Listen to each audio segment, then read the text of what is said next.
Okay. Yeah. Okay. So other than Meenakshi ma'am, other two people can go video off. Yeah. If you want, it's fine. I'm going live.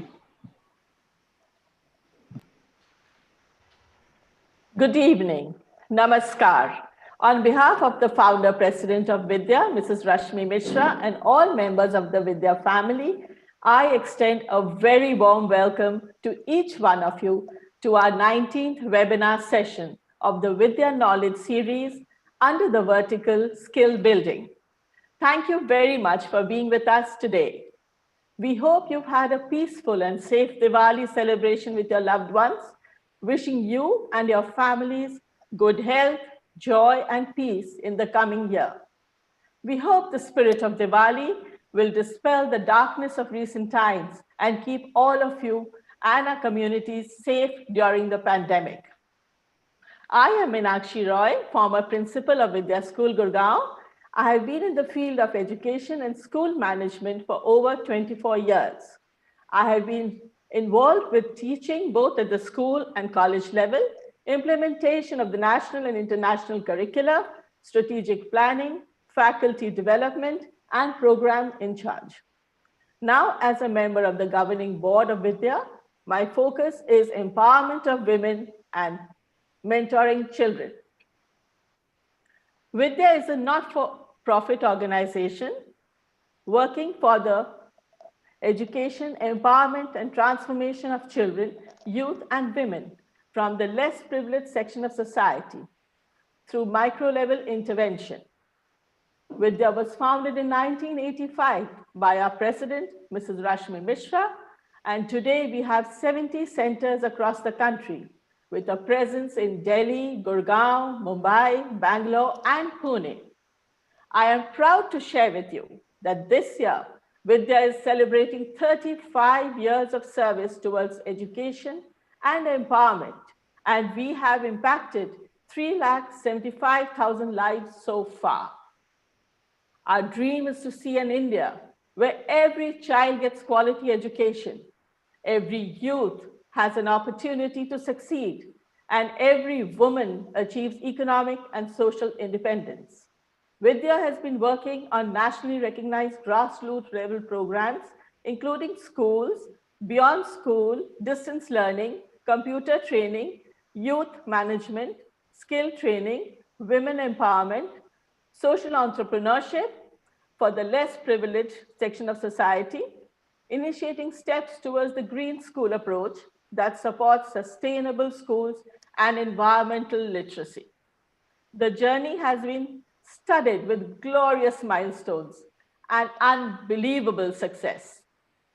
Replicating our highly successful Vidya School Gurgaon, our flagship project, it gives us immense pleasure to bring to you yet another transformational event in the history of Vidya, the opening of the Vidya Center of Excellence, Dunmore House in Whitefield, Bangalore, to provide less privileged children, youth, and women access to the same quality of education available at the country's best institutions. With the help of our esteemed donors, partners, and friends, we wish to grow from strength to strength. We seek your support to make this ambitious new project a beacon of hope and achievement for children, youth, and women from our communities. We are grateful to each one of you for being a part of a growing social movement and participating in our webinars on the Knowledge Series. At Vidya, we value our heritage, and while we emphasize the Gandhian values of the head, the heart, and the hand, we also believe in embracing the latest advances in technology and innovation. Our Vidya School students were active participants of the Tor 4 Jor initiative launched by the National Innovation Council, through which children used to get an opportunity to deconstruct everyday products and then reassemble and put them together to learn real-life application, and they gain knowledge out of the box without using textbooks. Today, we are one of the few schools in India to boast of a robotics lab, and our children are thriving in the scientific temper that is created for them. Our students are confident, capable, and ambitious. They learn skills that enable them to be productive members of a fast evolving global society. The pandemic did not deter us from forging ahead with academic rigor to ensure that our beneficiaries performed very well this year too, with a 100% pass result. Across the world, the coronavirus pandemic has demonstrated the crucial importance of technology for building resilience and reimagining the ways we can work together. It has been a formidable challenge for us at Vidya to transition to online classes for our children during the pandemic. However, it is to the credit of the teachers and their level of commitment that children all through the pandemic were nurtured in every field throughout the year or through online classes. It was difficult due to the lack of resources and paucity of smartphones in the homes of the children. Many of our families were struggling with single phones, and that too not smart ones, poor connectivity, and expensive data usage. The crying need of the time is to provide access to few online learning tools to ensure that children learning doesn't stop despite the ongoing pandemic. The WISE app is one such solution, which is being used by more than 250,000 teachers and students across the country. The WISE app works on even 2G connectivity, making online teaching and learning extremely straightforward. It removes the need of teachers and students to have to use multiple complicated applications for online learning. Our guest speaker today is none other than the charismatic founder of the WISE app, Mr. Mubeen Masudi, an engineer from IIT Mumbai and an Acumen Fellow. He is very close to our hearts because he has transformed education and thought out of the box to provide new online learning tools. Mr. Masudi has been an educator in Kashmir for the past 8 years. He founded RISE Institute in Kashmir in 2012 with an aim to equalize educational opportunities for high school students of Kashmir. In July, born out of his own needs as a teacher, to build the WISE app, a platform for online teaching. Now, I will take the liberty of quoting from the WISE app website because I found it very encouraging. It states, "We understand online teaching is more than just live classes. We want you to have the peace of mind to focus on your craft while we take care of the rest, and it's free." Now, isn't that beautiful? Partnering with WISE app will open many doors for our children because now with this app, they will be able to avail all learning facilities with 2G connectivity. So we see a very exciting time ahead for us, for our children and our teachers. Ladies and gentlemen, and my dear students, I am honored to welcome our distinguished guest, Mr. Mubeen Masudi, to this session. He will be talking to us about what made him create the WISE app, how it's different from others, and the features that make it accessible for all strata of society. Welcome, Mubeen. Our moderator for the session is Mrs. Nivedita Mukherjee. Nivedita has been a research scientist, followed by a career in television and print media as news journalist and editor in Doordarshan, Zee, and CNBC for 15 years before switching over to starting a chain of international preschools leading to a grade 12 IB school. She has been a strategic advisor for setting up of higher secondary education and universities.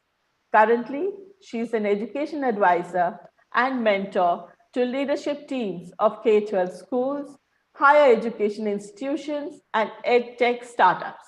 Welcome to the session, Nivedita. It's a pleasure to have you moderate. Mrs. Ela Sarin, the current principal of the Vidya School, Gurgaon, will bring this session to a close. Ela is a seasoned academic person, and her career spans almost 3 decades. And she has occupied various positions of leadership in different schools. She is passionate about science and has taken the Vidya School to new heights. Welcome, Ela.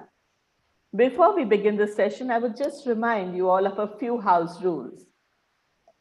We are happy to take questions and will try our best to answer your questions at the end of the session. Please do not post your questions on the chat option. Kindly use the Q&A option. And do keep your microphones on silent. Thank you very much. Over to Nivedita to take the session forward. Thank you. Thanks, Meenakshi, for the introductions. It is indeed a pleasure to participate in the Vidya Knowledge Series. We have with us Mubeen, whose Wise app has become very popular and has started almost a quiet revolution of sorts across various parts of the country in teaching and learning experience, especially of the underserved. Mubeen, let's begin the session by you sharing with us how did your journey of technology, teaching, and Wise start and take shape? Thank you. Thank you, first of all, for the very nice introduction. Thank you, Meenakshi ma'am. So my journey started with teaching. It did not start with technology. As Meenakshi ma'am said, I've been a teacher in Kashmir for more than 8 years now. And most of the teaching that I've done for high school students around mathematics and science has been primarily offline. And once COVID happened, I didn't have any option. I had to transition online.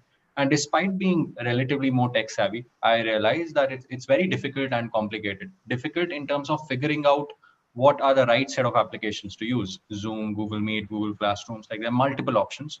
Then complicated, like even when I figured out what to use, it was like 3 or 4 applications which are not really linked to each other. They're like independent applications, making the learning very disorganized and teaching very uncomfortable for myself. And with time, I saw students' interest drop down, and there was a very large attrition. So I realized that there's a need for something which makes teaching online as straightforward as it used to be offline. And that is when I started talking with my friend who knows a lot about technology, far more than I know. And we got together in July. And initially, it was born out of my own needs. But then I realized that if I am facing this problem of teaching online, I could not, it was difficult to imagine the scale of problem across the country, if not the world. So we decided to create this and launch it on the Play Store around 26 July, with the aim to empower teachers, where they could be in touch with their students and continue doing the very important work, especially during this time. I cannot even imagine that it was difficult for you. For teachers who have been, of a few decades earlier, there are things we had to do the same way because it is always how it was done. We are creatures of habit, and I would admit that we are resistant to any shifting of any kind of method.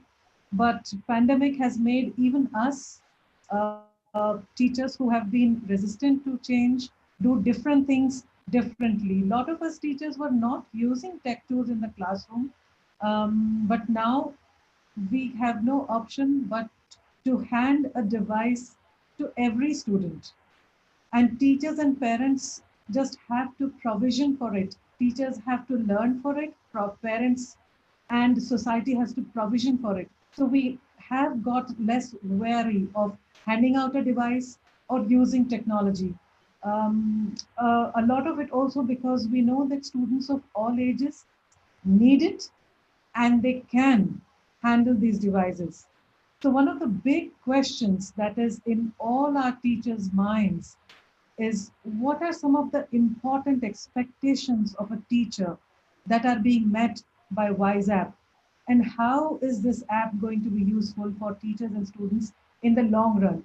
Because as I told, uh, we we are creatures of habit and we don't like quick changes. So if we get used to one app, how is it going to support us for a reasonable distance of time to be able to work on it? Yeah. So the first thing what this application really does, like in like other than the specific features does it has, because like I personally realize that the job of a teacher is not just teaching. One part of it is teaching, and another thing is managing students, managing across classrooms, managing assignments, examinations across these classrooms. So what this application does is it takes care of all the management and operation part, so that a teacher can only focus on the academic part of it. So which makes it very convenient for them to teach. So other than the specific features of taking live classes, sharing content, assessments and everything, it just makes it very straightforward for the teacher. And in the long term, how this really solves the problem is because, as you rightly said, there was a very big inertia which was there in towards transitioning online. Slowly and gradually, things were moving online, but it was happening at a snail's pace. But what COVID did was it kind of solved for that inertia problem, and everyone, if not by choice, by force, had to transition online. And in the process, a lot of teachers like me and other teachers have realized that some things are just done better online.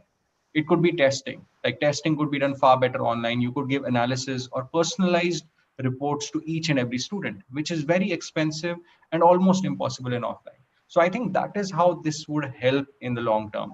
It may not completely replace what was happening prior to COVID, but it will make whatever was happening prior to COVID far more efficient and far more effective. That is very heartening to know, because that is one big ask from us to figure out how do we know children are learning. You know, the moment we are not standing in front of a row of students, uh, what we ask students to do has changed. The students have to take now their own agency of learning. They have to have been doing independent learning. I'm seeing students rise to the occasion. I'm seeing teachers rise to the occasion. But a concern that is that how do we really know that our students are learning? The tests, can we really monitor the students while we are giving written tests, or is the test now trust based? Why is the solution to monitoring students' performance online classes? I think we all of us, like I talk to a lot of teachers, like all the teachers and educators, like they don't really need to be very harsh on themselves right now. Like we need to understand right now we are in a very important phase of a transition where a lot of things that were taken for granted can only happen offline are happening online. If you think of tests, what we're doing really right now is the tests that were designed for an offline setting, that were designed with the assumption that there will be an invigilator, that there will be social distancing, student would be isolated, and they would write the paper. We're copy pasting the same tests and taking those tests online. So of course there would be some failures there. So I believe this is an evolving process. Like we need to reimagine the way we do tests. We need to like let me tell you something very simple. Like just from top of my head, like tests are typically 20 questions, right? 20 questions, half an hour. I think online tests should be 100 questions, half an hour. What that means is no one would do 100 questions, but someone who can do 25, 30 questions, they can do 30 questions. People who can do 10 questions, they would do 10 questions and end the test at whatever the time duration is. So that incentivizes a student to continue doing the test instead of talking to others, instead of talking among themselves. So this is, of course, a very makeshift solution, which can be done very easily. But the broader theme is that we need to reimagine certain things, because right now, because we just started online teaching, we're just copy pasting whatever used to happen offline, exactly that would happen online. So I believe that will only come with practice and experimentation, experimenting, failing, and then realizing, oh, this is the perfect way to monitor students. So, so what would be wise for us? Actually, what you're telling is give ourselves time and give technology some time, because earlier, education was following technology. Now it looks like technology is following education, because it just has to map up with the needs. So, is it just a factor of time and the technology? It's I think as an analogy, it's similar to, I think, like what I've heard, because I was very small at that time. It is similar to computers being introduced in offices in India in somewhere around 90s, when those couple of years or those 4 or 5 years were like very chaotic. But in the long term, it solved for a lot of problems. So I think this year and probably next year as well is the year of a lot of learning for teachers, for us educators, and figuring out what are the right ways. So even so, that is why at Wise as well, if anyone goes through the app, it's not very intrusive in terms of like we don't really interfere in the teaching part of the teacher. We just empower them. Like you want to take live classes, you can take live classes. You want to take doubt classes, or you just want to share study material, do assessments, you want to give a written feedback or a personalized audio feedback. So given all these features to teachers so that they figure out what is the best thing that works out for their students, because we believe like teacher is the hero. Like at the center of this entire online teaching is the teacher, and they know what is best for students. So a lot of so there will be new, as you rightly said, like some teachers have innovated a lot of practices. So there will be new practices that evolve, and there will be some practices which will stand out, and in years to come they would become standard practices. So just as teachers you mentioned have become the like are really at the center of it all. It's not really the institution. It's only a has a supporting, facilitating role at this point in time. What I'm seeing as a like a everyday teacher is family has become very important part of this entire setup, whether it is underserved or any other demographics. The role of the family in supporting their children's learning has become very very key in this tripartite kind of situation. And we would always used to say that the school and the parent and the child is the holy trinity. Right now it has become very much the teacher, the family of that particular child, and the child, which has to really work together to provision and support for the child's learning. So communicating every day, every week with the school teachers has become a way of life for parents.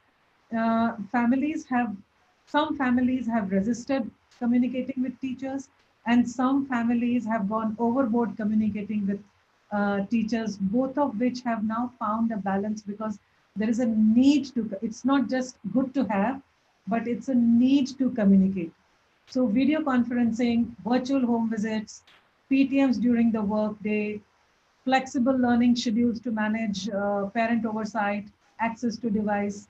Any of these features of supporting parent-teacher connect being addressed by WISE?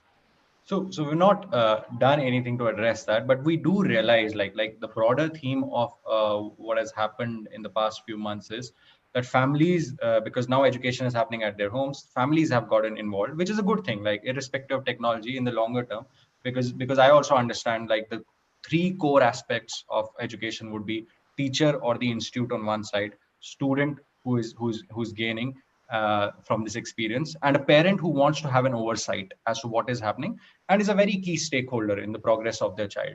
So this has really like brought parents into the system, and in future we will see WISE and even other applications or other solutions for this as well, because initially the problem was other way around. Initially it was very difficult to involve parents to make them understand the importance of what all is happening, but now by design it has happened. So I think in the longer term, that's a big advantage for educators. And there would be, because now parents are involved, so there would be solutions for that as well.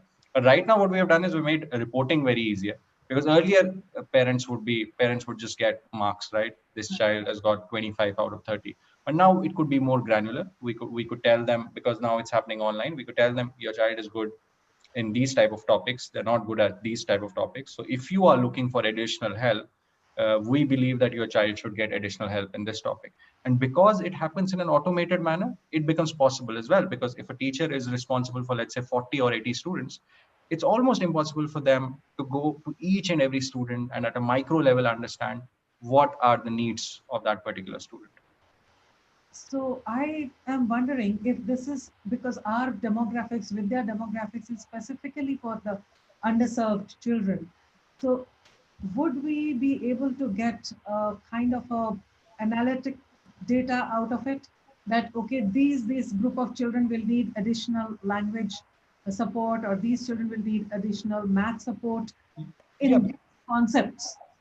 Yeah, because you will get very interesting in terms of like when you look at a student across classes, you will be able to realize that this student is doing better when they are taught in the local language, whereas this student is doing better when they are taught by an English teacher or a Hindi teacher. So in future, when you are deciding on the intervention you need to provide, you would know, like it would be more informed intervention, like this student needs to be taught by a person in their own local language, so you assign the volunteer or teacher accordingly. And for these teachers, you could get an English teacher all the way from Sweden teaching them. Yep. Fantastic options opening up. It's a wish list getting made already, I think. So many of our teachers, Mubeen, have started using the WISE app, and some of them are about to. So I have got, as you know, Vidya is across the country, and I have a long list of questions from them already before even they start pouring on in the chat. For you, and I'm sure more are pouring in. So what do you think? Shall we go in for a succession of quick questions, and I'll keep them lobbing them to you as fast as they come? Yeah, that's perfect. That's fine. So teachers of Vidya, are you ready for this? Shall we start? Let's go for it, and let's see how many questions we are able to tackle in the next maybe 20 minutes. Let's see. Yeah, sure. So we start with, there are so many hurdles in online classes. However, teachers and students are making it possible, but still for math, online classes are a challenge. How can we make online classes work for math? This is easy one for you. You are a math teacher. I think there too, like in math, it should be like in terms of the live class, it should be more in terms of using the whiteboard option, which most of the video platforms provide. And if investment is possible, then teachers should, like I teach using a Wacom tablet, usually costs around 4 or 6 thousand rupees. And it just creates your whiteboard into a blackboard that you used to have, because math is very challenging. You have to solve numericals and everything. So that is one way. And the other way is, if teaching is becoming challenging, rely more on assessments. Like you don't have to type anything, just note it down on your notebook, take a photo and upload all the solutions or questions you want to send. And students can also do the same thing, because I understand in maths using the keyboard, even on the laptop, it's very challenging. So on the phone it becomes far more challenging. So does the WISE work on all types of phones? Yeah, all types of Android phones, iOS phones, all types of smartphones. Can this, we see all the students on the screen while teaching? There will be, like, if there are too many students, like 100, 200 students, I don't think that would be possible, but there will be an upper limit. Like you'll have to scroll through the screens. But you can, there's an option. You can, there is an option, yeah. How many students can join at the same time? In the live class, there's a limit. Like by default, the limit is 100. There cannot be more than 100 students. In the WISE classroom, there is no limit. There could be 400 students. But when the live class is taking place, by default, the limit is 100, which can be removed. And what should be the duration of each of my class? Like as a schedule? I think typically, like as a best practice, I think duration for online classes should be 20 to 30 minutes. Like it could be longer classes, but 20, 30 minutes, then a break, because it's very easy to get distracted during online classes. So the longer classes you have, the chance of getting distracted are higher. But by design of this application, again, in the version that is available, the free version, the limit would be 40 minutes. Can I set up breakout rooms in this classroom? Yes. Yes. How do I ensure my classroom is secure? In terms of secure, in terms of no, because I think it would be secure, because one of the first problem when we launched WISE, the first problem we solved for was not having to share meeting links or meeting IDs, passwords. Right. So that kind of takes care of it. Like your meeting links, IDs will not be public. Only your own students who are present in the classroom, even they won't know the link. They will just have a button. When they click on that button, they'll enter the class. So that ways it would be really secure. So teachers have a complete control on that, and a child presses a button and you allow them to entry. Yeah, that option, the waiting room option is also there. Yeah. What would you say are the top best practices for setting up a virtual classroom from your personal experience as a teacher? That's a big one. I think the reliance on live classes should go down. because live classes are very expensive in terms of you want each and every student to be available, and then data requirement as well. And then we understand when once things go to home, move to home, not everyone has the luxury of focusing on the live classroom or have a room or a space where they can attend that class. So relying more on content and assessments, I think that is a best practice. Like that is something I used to follow. Like as compared to my offline class, I would focus more as compared to how much I would focus during offline class on taking the classes. I used to focus more on assessments and sharing study material. And the other thing is what live class actually does is it makes asking doubts very easy for students. So paradoxically, live classes for me at least were more interactive than offline classes, because students who were introverts, students who do not want to disturb the class, they would just type in the chat and ask me questions. So use the chat feature of live classes more, because that paradoxically makes classes more interactive. So, can students see their teachers' phone numbers? No. But I think they would already know, they would be present in WhatsApp groups, but on Wise, they can't. They can't even see each other. So this was again a problem that we solved because we realized this, especially a problem among adolescents, where not a lot of students were comfortable that their phone numbers were in public domain. So students cannot see each other's phone numbers as well.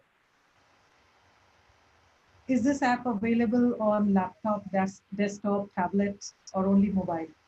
It's available. The app is available on mobile, tablet, iPad, everywhere. On laptop also, but the app is not needed. On a laptop, this can be used through our website, web.wiseup.live.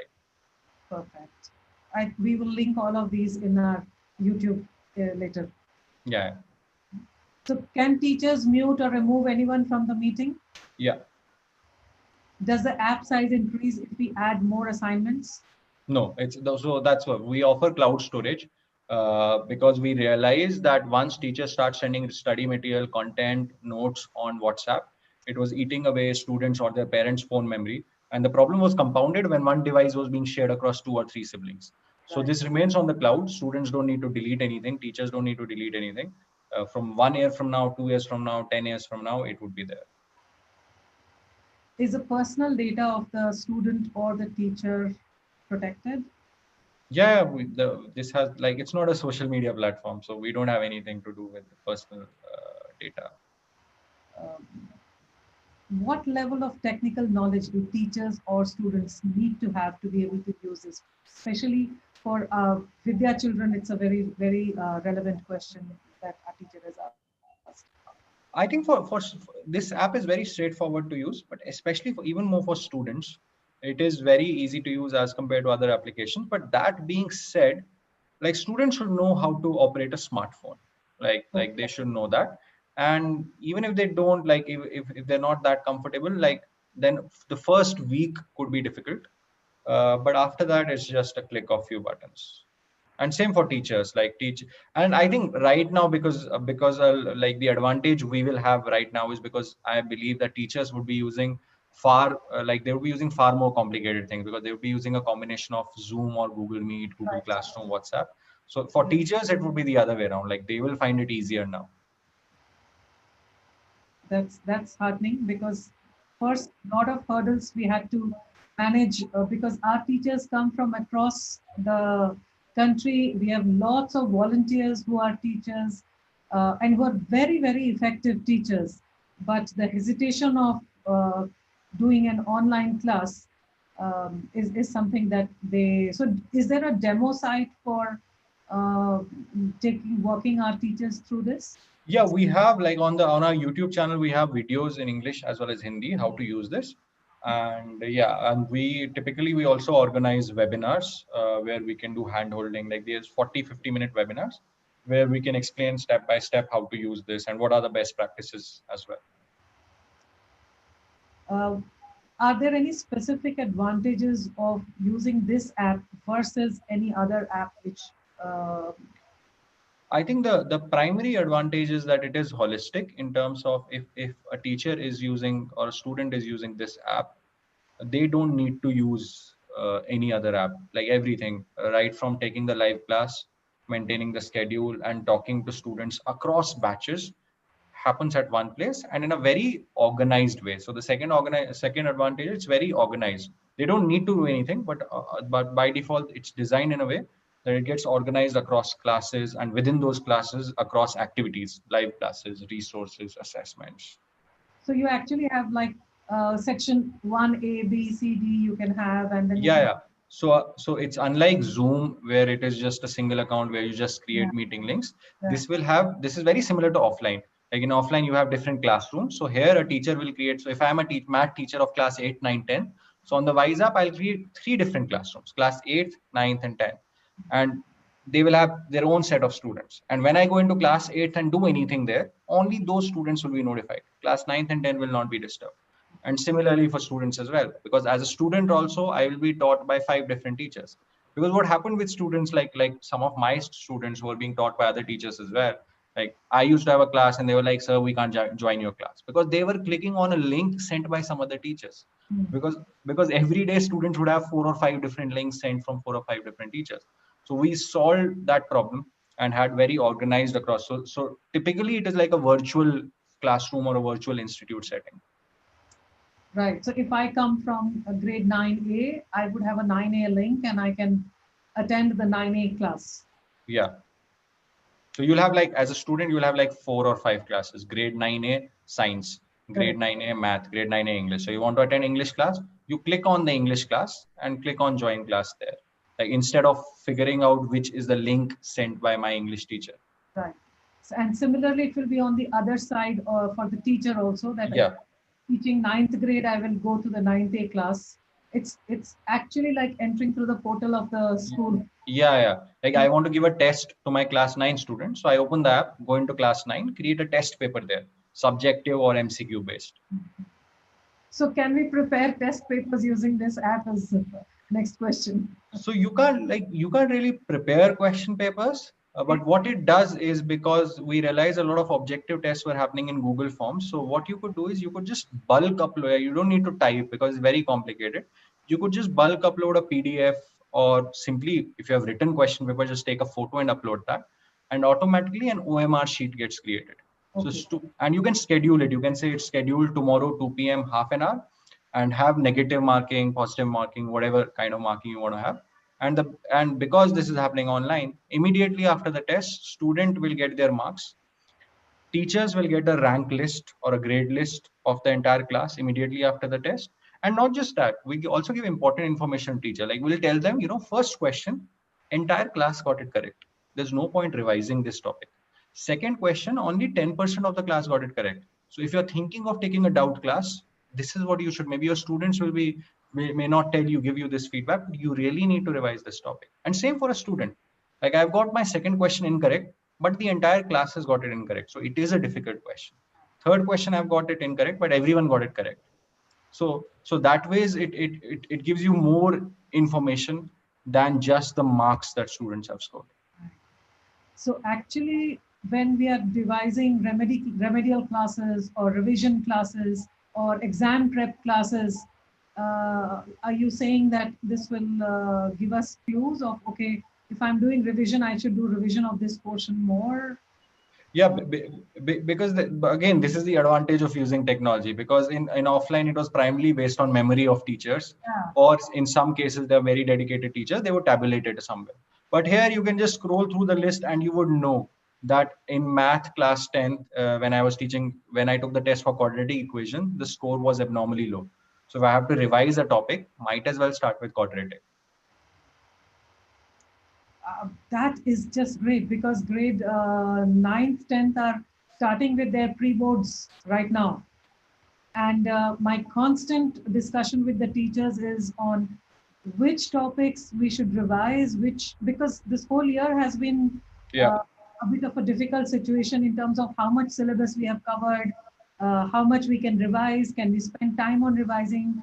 The board, CBSE even has yet not declared that what portions they are shortening, which portions it will be there, or will the entire portion will be there. So the teachers are in a bit of dilemma, and I'm sure Vidya teachers are in the same thing, because they run one of the best CBSE schools. That what should we focus on portion coverage? Should we focus on revision? Um, which way should we go about it? Yeah. So I think teachers, if you're making a note of it, that is a big advantage that we can immediately make use of. Do the students have access, or the teachers have access to share their screen on the app? Yeah, so what we have done is we also, like, the realization was when I started working on it, the best platform for live classes is Zoom, like across the world. That is why, without much marketing done by Zoom, most of the people in India who are probably using smartphones for the first time, but they're taking their live classes on Zoom. So Right. we've kept the technology that we've used is the same. We're using Zoom's technology for the live class. What that means is whatever features teachers are comfortable using, live, that is share screen, share PDF, share document, the chat room, the breakout room, everything would be there in the live class. Because Oh, we don't want to take them from a platform where they were used comfortable, both teachers and students, for the live class, to a totally different type of a design. right, right. Because I just have received a question which asks, the teachers asking that once we've got familiar with either Zoom or Google Meet, now you Yeah. expect us to change to Wise. So the live class experience will not be impacted at all. In fact, it would be just improved in terms of not having to create meeting IDs, links, and all that. But other than that, their live class experience, both for them as well as students, in class experience will be exactly the same. Only thing that would change is the way they start the class and join the class. So Swarna Surya is asking here, I'm curious to understand how online live classes work in 2G internet. Yeah. By design, how is this app engineered to work in places in 2G internet? This is just your question. Yeah, so just I think people already have this context because I've been a teacher in Kashmir, which still has 2G internet connectivity, which is just to be very clear, when I say 2G internet connectivity, I assume it's around 150 200 kbps, because in places you'll have 2G connectivity and there it will be 20 30 kbps. There this will not work. So around 150 200 kbps it does work. So as I said, the most critical part of this entire online teaching is a live class, and that is where the maximum data consumption happens. So everything else can work even at a lesser speed, but the live class is something that would just work fine in 150 200 kbps, assuming that the videos and audios of the students are kept off. What that means is that students do not turn on their camera, and they do not turn on their mic as well. And whenever they have a doubt to ask, they can unmute and ask, and then go back to mute again. Because if that doesn't happen, then there will be a constant problem. So I'm not claiming here that this will work seamlessly on 2G, like the best world-class experience similar to people who are getting in San Francisco. That won't happen. But it will be possible to take the live class on 150 to 100 kbps, assuming data consumption is minimum. Because in the live class, what happens? Each camera on or each mic on is additional data, and especially camera. So that is why we need to minimize. So I have taught 400, 500 students at a time on 2G internet, but following this practice. So, does Wise offer any special features to engage the children, whether they are off camera or on camera? Any So new releases or anything that you have added on to it? So not in the live class, because as I said, live class we have not tried to tweak that, Right. because we don't want to interfere the way teachers are teaching. But a couple of other things, like let me give an example. Like one of the features that we have is subjective assessments, where a teacher just uploads a question and a student uploads their answer sheet. It could be just the photo or whatever they've solved. And we realize that teacher feedback is very important for students, but it's very difficult for teachers, even in offline, on each answer sheet to write personalized feedback. So as a result, most of the teachers would just end up writing excellent, very good, poor, something like that. And online, it's even more difficult because now you have to type it on the keyboard. So what we did was, because a lot of teachers came, like we didn't come up with this idea. This came from a feedback. They said, you know what, WhatsApp is better. Why? Because on WhatsApp we can just send an audio record to the student, and it's very easy. Like in 5 seconds, I can send them a feedback which is in their language and it's personalized. So in Wise app, in assessments, you can give personalized feedback to student as well. So that, because online lacks some engagement, so that kind of increases the engagement. So you can give them personalized feedback. Question 2 was done correctly, but you did this mistake in the last step, or your writing was not good. Any kind of feedback in whatever language the student is comfortable in. So such features and couple of other features in the application, we're trying to increase the interaction, make it more engaging. Like discussions, we have, instead of a single chat as it happens on the WhatsApp, we have discussion threads, so that there could be a separate thread for Happy Diwali, separate thread for Happy Teachers Day, but a separate thread for doubt clearance. So that it happens in an organized way. Not that there's a single place where people are sending WhatsApp forwards as well by mischief or by mistake. And academic discussion is also happening there. And we're also given teacher control. Like if by mistake or by mischief a student posts something which should not be there, they can also delete that. Unlike WhatsApp or other groups that are being used these days. Right. So the control rests with the teacher who has created that class. Yeah. So teacher is the owner of that classroom, and they because I realized that being a teacher myself, in addition to multiple responsibilities that I had, managing the discipline was also my responsibility. So are there any other disciplinary features? Because to teachers, honestly, we are finding it difficult, as you would know, that, peeking on the other windows, chatting with the other children on the other windows, um, just doing something else when the camera is off, wandering and then coming back and asking the same question. And of course, you would want to clarify that. I mean, are there any measures, any methods of creating either more engagement or avoiding disengagement? I mean, I understand that it's pretty much on the teacher, but is there any technological? So yeah, so there is one thing in the future, and then there's one thing that we've, like, at one level we solved for it. Like one of the first problems that was there was attendance, where the problem was that teachers were taking attendance in a way that they were taking screenshots of participant list and then tabulating it. First, that's very like inconvenient for a teacher. It takes 4 or 5 minutes of their time, especially if the student list is long. And second, with time, students gamed the system. They knew that first 5 minutes is when this would happen, and they would join in 5 minutes and leave. So what we did was we did automated attendance, where teacher do not need to do anything for attendance. Immediately after the class, they get a list of students who are present in the class, and not only who was present, also for what duration they were present. Like after the class, it would tell that your student Nivedita Mukherjee 50%, Mubeen Masudi 100%. That means 40-minute class, you left midway, whereas I was there for the entire class, because I realized online attendance is not binary. It's not just absent present. It's absent present and how long were you present for. Right. In future, so let me share the idea that I have, and I think this is the best platform to share the idea because I'll get real-time feedback. So what we are thinking of is live classes has this option of creating polls. So what we do is we create automatic polls.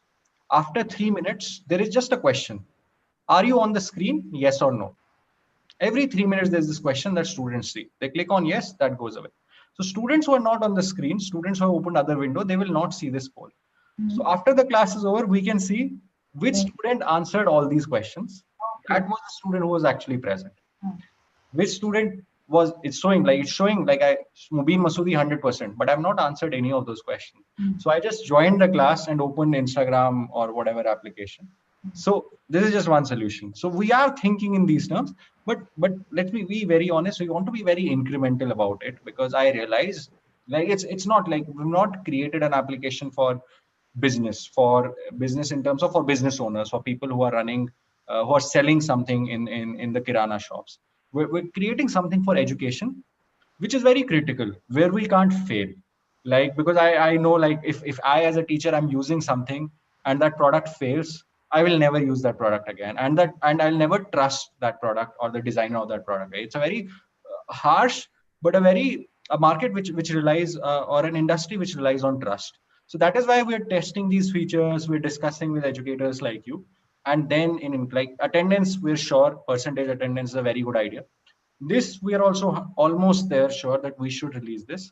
So we could do this as someone is saying, we do this orally, but then again, you do this orally, it's taking 5 minutes. And the problem with orally is that if I'm on Instagram, I hear your voice, so I can just answer that. Right. So we have these and other ideas, but just doing this slowly. Like, we don't want to overwhelm both teachers and students with so many things, because we understand all this is new to everyone. Right. Right. And I like this idea of, it's like, am I a robot? Are you a robot? Kind of Yeah, a exactly. captcha kind of a situation. So we have a question here from Rashmi. Can we network with other educationists, university teachers and wise? Because our alums may need support for a variety of subjects. Vidya has many batches have passed out, and they are in higher education. So they may need support in various subjects. So is it possible Yeah, to yeah, have? because there is no incremental cost in terms of effort of because again, see, this is again the beauty of technology. Let's say I'm a teacher, I create class ninth and I add my class 9 students. Right. I teach them for 1 year. And then I don't need to delete that classroom. That classroom can stay there. Okay. When those students are in class 10th, I will still be in touch with them. Like if I want to send them some. Similarly, think of it if your students, like when you have class 12th, your students are in class 12th, you don't really delete those classes. Those students will still be there, right? You keep on renaming this. You rename it to Alumni 2020, Okay. right? So you will have these classrooms with your teachers and or with your admins, and then you could do a session like then you could do a career counseling session for them using the same platform.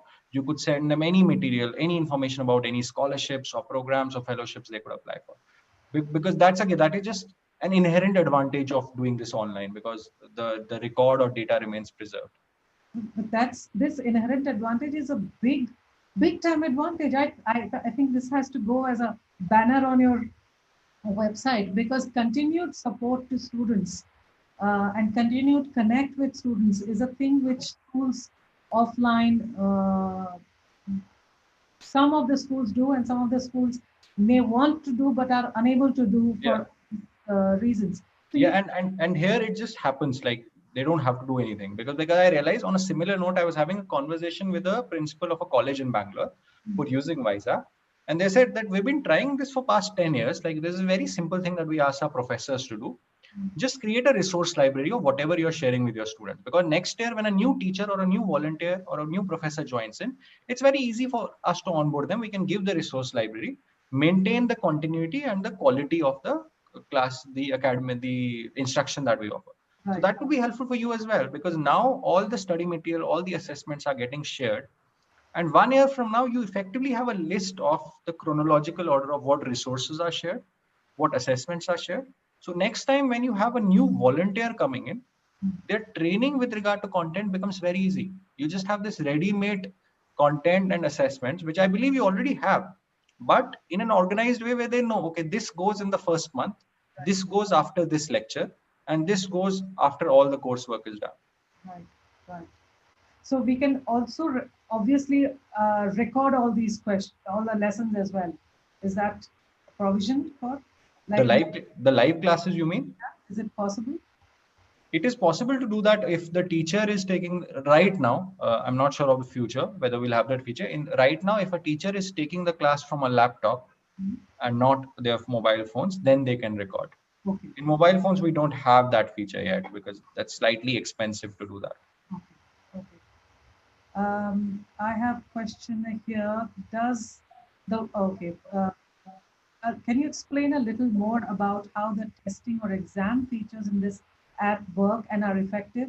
How is the exam data collated? I think as teachers, we can't walk away from exams. So we are coming, and I think it's a fair challenge that the teachers are facing. Exam is a real challenge that we are all facing, whether it's formative assessments or summative assessments. Testing is a situation. I think there are two ways in which testing happens. One is the older way that we had from July itself when we launched. That is a subjective assessment, which is very straightforward. You send the question paper. Students get the question paper with the deadline.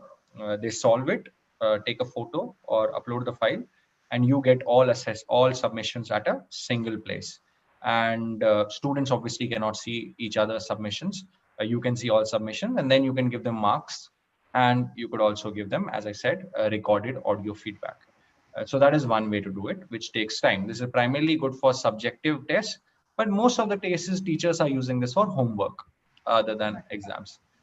The feature that we launched based on feedback was objective test. Objective test is MCQ based test. There again, you need to just upload the question paper with the options, uh, fill in the answer key, and there you define a start date. Like you could upload a question paper today and define a start date that it would start on Monday 10 a.m., end at 10:30. So students will only be able to start or end the test within that time window. And once the test is over, both teachers and students would get teachers would get the tabulated result of the entire class. Students would only get their own results. Like that is my, like I think that students results should not be public within students. Like that is our thesis. But teachers obviously will get the entire result: who was present, who was absent, who did well, who did not do well. Right. So here's an interesting one. Is this app used only for academic purposes? No, we had a like I think the definition of academic has become so broad right now. Like we have people who are teaching game development on this. We have a person who was teaching who was doing something around robotics on this. There are dance classes that are happening on this. So it could be in, like, it's think of it as a platform which connects you to participants, if not students. And then it could be anything. Like I personally done leadership workshops on this. Okay. So it may not necessarily, I think when you say academic you mean K-12. It may not necessarily be core academics or K-12. It could be anything where an interaction, live interaction or assessments or resource sharing is required. So it's a learning platform, is what, how would you define WISE? It's like we define it as a digital infrastructure for online learning. Like it's like it's in the offline equivalent. It's like a building, like a school building we provide. Just like in the offline, you have a building which has its own auditorium, which has its own classrooms. Then you could teach anything there. And similarly, this is like the digital infrastructure for online teaching. So as long as there is some aspect which does not require any physical interaction, it could happen on this. But it So could, any kind of skill development, like you could teach cooking on this. right, right. So it's a smart platform, literally and metaphorically both, because it is giving you a lot of data back, right? It's storing data for you. It's not dumb infrastructure. It's storing data for you, and it's spewing back data for you. It's you're able to transfer data and information year on year or class on class. Yeah, and the other thing is how we, I personally do not think of this as like an emergency measure. Like we're doing this because offline is impossible, because thing is we've just started with all this. Like this information on students performance at subtopic level, topic level, at class level was not available at this scale, like to an organization, let's say like Vidya, or to an organization, let's say like my institute in Kashmir.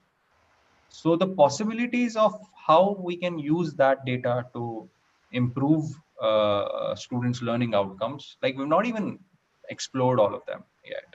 Like this is just like whatever we are doing right now is just top of the head guesses that, we could do this with this data, we could do this.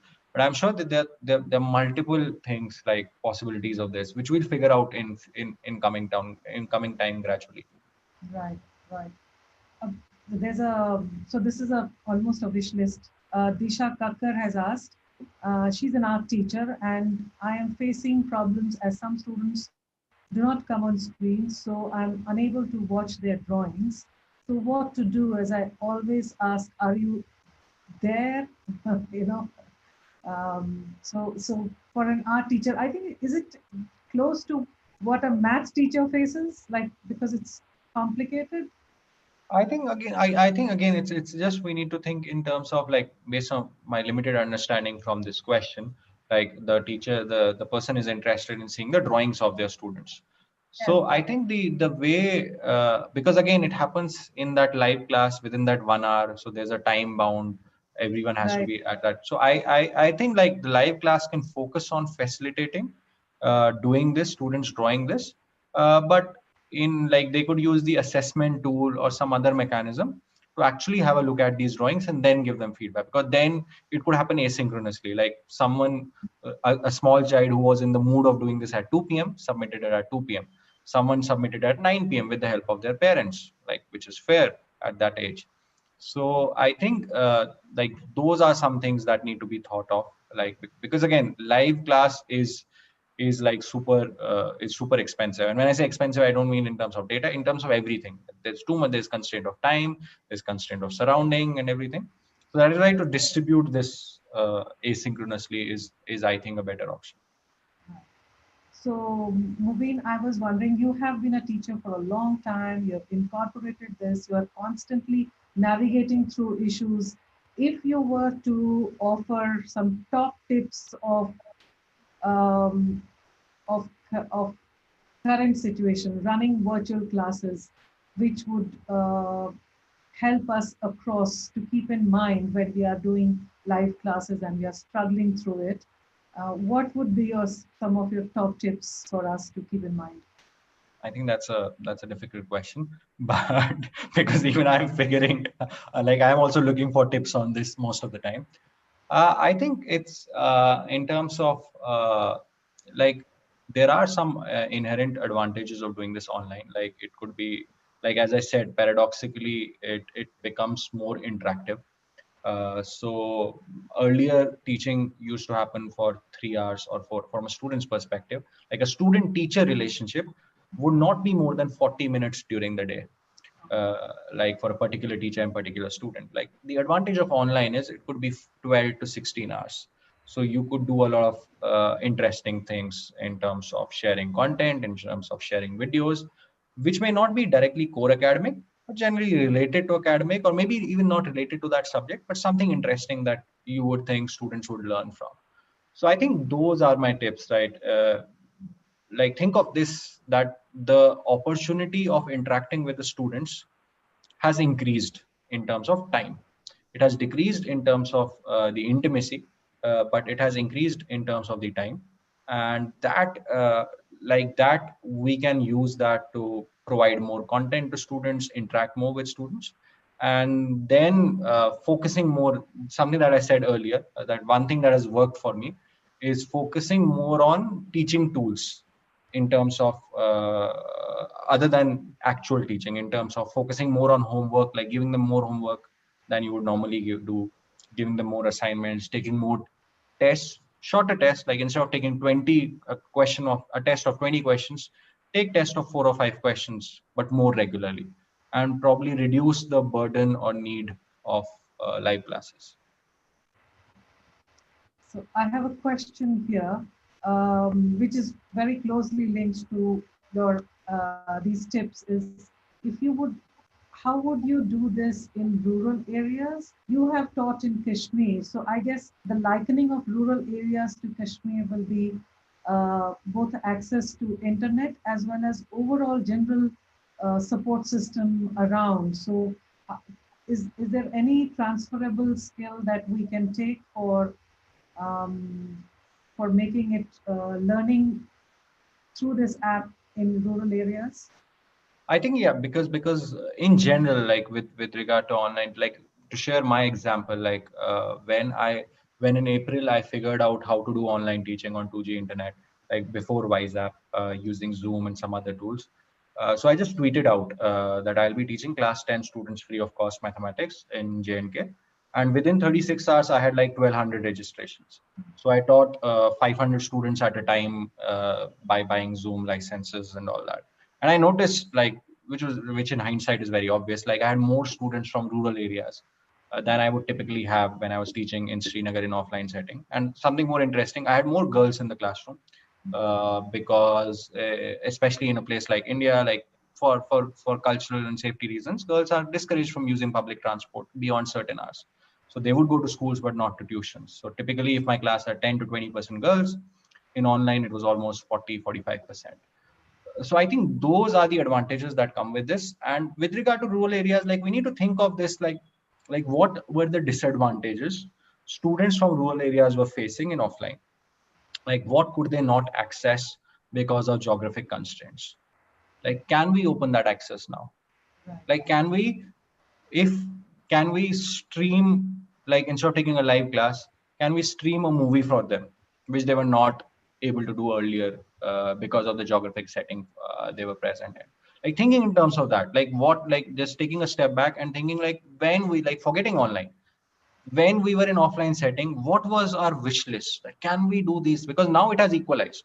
A student sitting in an urban area or a student sitting in a rural area for organization like Vidya, the communication is through smartphone. So what was on our wish list prior to COVID? Right. Like, can we provide that now? So that becomes a great value addition for someone in the rural setting, because and it even makes in the long term job, because the students would also perceive then online as better. Like in offline we're not getting all this, but in online we are. So that makes, in the long term, that makes the job of organizations like yours easier. Like you would reach out to far more students. Right. So you think that um, this is moving towards more democratizing of education, because Yeah, our that it is that it's creating more disparity than equity. yeah, so that's also on theory it should, but in practice it's not, because initially what happened, or that's still happening, students or teachers who have access to sophisticated smartphones, which have greater phone storage, who have access to high internet bandwidth, better devices, and who are tech savvy, they were able to figure out what online teaching and learning is, and within a month they were back on track. And typically, if you correlate this, these would be students from slightly affluent families and probably in urban areas. So initially, it did the opposite of democratizing, as you were saying. Like initially, and even till now, like students from rural areas, because they don't have smartphones or they're sharing smartphones across siblings, the teachers typically would not be as tech savvy as someone in a private school in Delhi or Bombay. So they are suffering.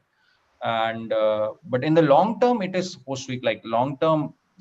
It is supposed to equalize, and that is why we started this journey with it. That is why we believe, like I believe, that the journey of empowering a student starts with empowering the teacher.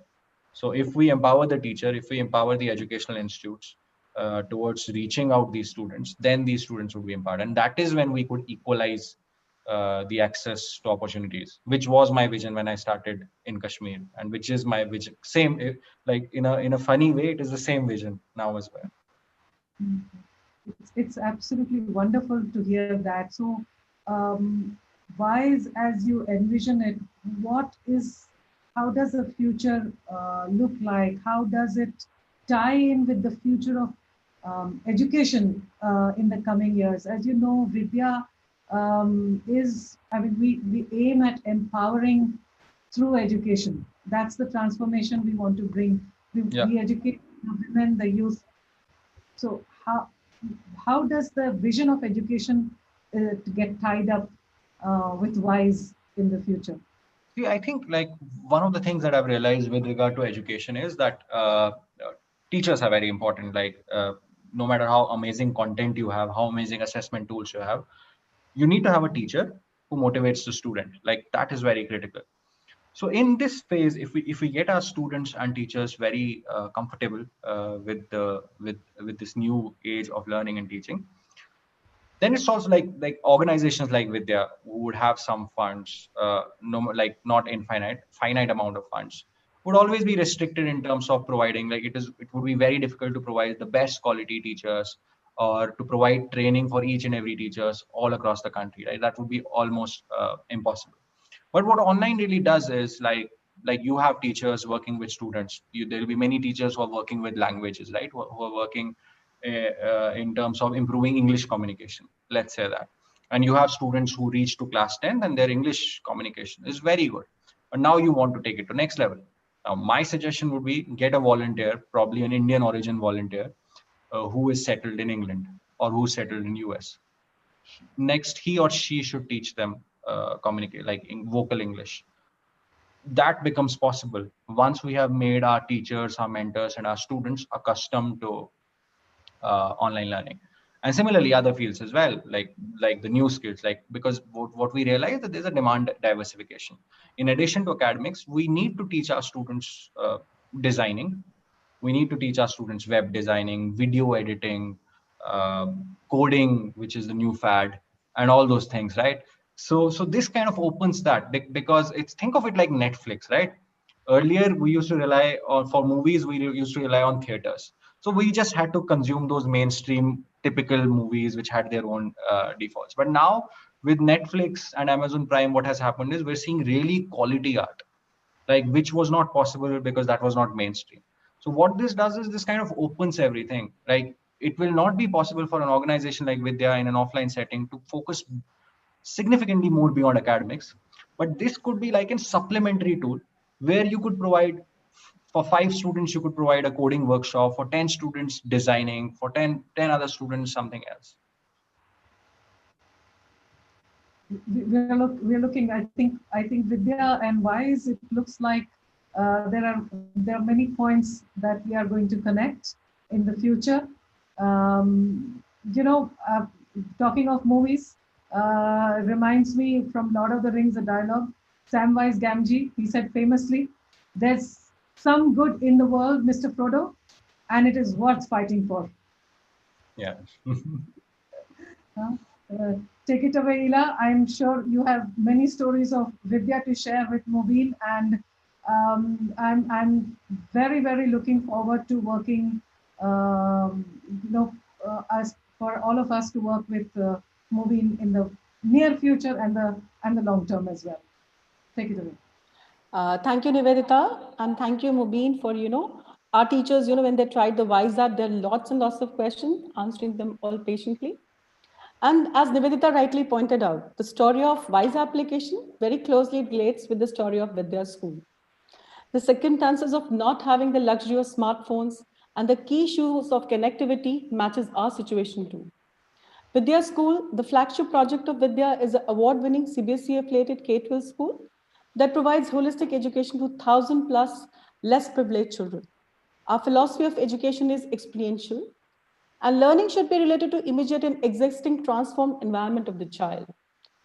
And closely connected to our philosophy is our quest to use technology.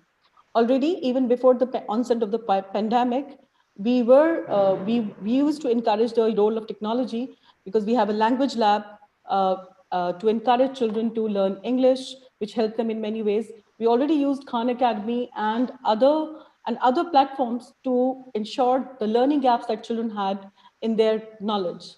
So we were all, and also in some way we were inculcating the self-help model in which children were studying in an online mode or at their own pace after school hours. So we already were doing something, but however, due to the sudden onset of pandemic, the school struggled with the challenges faced due to the move from offline to online schooling. The most demanding of all challenges that those related were to the end user devices, limited data, slow bandwidth, and most children still have to make to do with the single device which parent has. And most of our parents now, after the lockdown opened, they started going to their jobs, and with the single device, they have 3 or 4 or whatever siblings had to wait for the parent to come back home and actually use that device. So it was very formidable challenge to how to ensure. I mean, online classes, teachers equipped themselves. Initially, teachers had some, but teachers rose to the occasion. They started taking. Teachers helped each other. Those who were compatible with the technology helped others. Those who were not comfortable with technology. That part happened with ease. But what to do if child? I mean, teacher is willing to teach, but child doesn't have the resources. But with times and with help of many of our donors and with help of our other like-minded people, we have overcome some of these challenges. Still, still, however, we are more comfortable with that. But we continue to striving hard to help our students with the devices through donations. And, and I think WISE app is a solution to their connectivity worries, along with the use of their, which they can use with their basic Android phones, because most of them have basic Android phones, which is one way it will be very helpful for our children. At Vidya School, teachers have experimented with the WISE app and and remarked highly about the ease of installation, flexibility of time, comfort of planning ahead, scheduling sessions, and ability to accommodate with multiple screens and luxury of accessing resources, to mention just a few. Our team is excited to learn more about your initiative and be able to use the application in real online setting with an entire enthusiastic army of our students. Further, digital reality as a part of teaching learning process is here to stay, and we will continue to continue exploring the virtual possibilities post-COVID COVID era too. As aptly pointed out by Mubeen, The sharing and redefining of school spaces due to role of technology and connecting with the students. We foresee a shrinking of physical world to accommodate the access to resources worldwide. In Vidya School, we have always encouraged self-learning in classrooms and amongst children. Also, involvement of the parent in academic grooming of child has increased by leaps and bounds, as pointed out by Nivedita. And with the role of technology, this has actually helped, especially in our setting, where where parent involvement was almost negligible due to their special circumstances. It has helped children, it has led to more psychological bonding and more of a connect. It's easier for teachers to explain, earlier because child is studying at home, and especially with our younger children, they're helping the child to study because child can't access the phone himself or herself. So for them also, and they are also learning, and one remarkable thing about our parents, they are also enjoying. Many of them are not educated. Many of them never had, they never had a music lesson. They've never had a dance lesson. So many of our parents are also learning along with their children. So on behalf of entire Vidya family, I would like to thank you for giving us your time and broadening our horizons of our children and teachers. In the meanwhile, we will map out a route to integrate the WISE app into our academic regimen. We applaud your incredible journey and wish you all the best. Thank you. Thank you, everyone. Anyone would like to have?